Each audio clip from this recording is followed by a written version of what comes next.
ఇక మనం తదుపరి రాశి ఒక్కసారి చూసుకున్నట్లయితే ధనుసు రాశి. మరి ఈ ధనుసు రాశి వారికి కూడా అంటే ఈ వారం ఏప్రిల్ 28 నుంచి మే 4 వరకు మరి ఈ వారం వారికి ఏ విధంగా ఉండబోతుంది?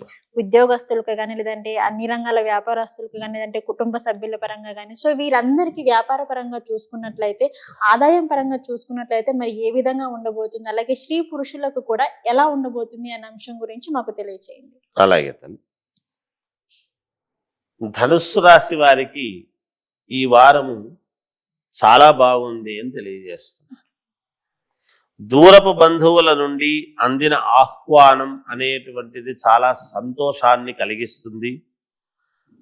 సన్నిహితులతో ఉండేటువంటి విభేదాలన్నీ కూడా పరిష్కరించుకునేటువంటి దిశగా మీరు అడుగులు వేసి పరిష్కరించుకుంటారు ఈ వారం. ఆస్తి వివాదాల నుంచి బయటపడటం జరుగుతుంది గాక. ఆర్థిక లావాదేవీలు ఆశాజనకంగా మీకు ఉండబోతూ ఉన్నాయి. వ్యాపారాలు చాలా ఉత్సాహవంతముగా సంతోషముగా వ్యాపారం చేసుకునేటువంటి వాళ్ళు చేసుకుంటారు. నూతన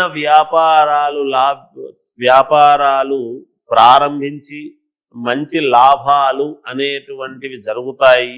అంటే వ్యాపారం ప్రారంభించడము వెంటనే లాభాలు రావడం ఏమిటి అనుకోవచ్చు. నూతన వ్యాపారాలు ఆల్రెడీ పెట్టిన వాళ్లకు మంచి లాభాలు ఉన్నాయి. పెట్టాలి అనుకునేటువంటి వాళ్లకు ఎలా లాభం రాబోతుందో కూడా మనకు మొదట్లోనే సూచన చాలా బాగుంది, మేలు జరగబోతుంది అనేటువంటిది మీకే తెలుస్తుంది గాక. అలా ఉద్యోగాలు కావాలి అనుకునేటువంటి వాళ్లకు మీకు మంచి ఉద్యోగాలు లభించబోతున్నాయి. ప్రయత్నం చెయ్యండి, మేలు జరుగుతుంది గాక.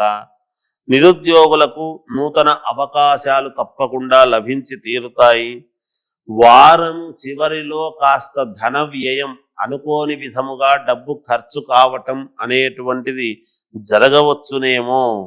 కుటుంబములో గందరగోళ పరిస్థితులు అన్నీ కూడా చక్కదిద్దుకునేటువంటి విధానముగా ఉండబోతూ ఉన్నది. మానసికమైనటువంటి ఆందోళనలో ఉంటారు. వారం చివరిలో సంతోషకరముగానే ఉంటాయి గాక. మీకు ఇంకా మెరుగైనటువంటి ఫలితాలు మేము సాధించాలి, మాకు మేలు జరగాలి అని అనుకునేటువంటి వాళ్ళు ఆంజనేయ స్వామిని ఆరాధించండి, తప్పకుండా మీకు మేలు జరుగుతుంది గాక.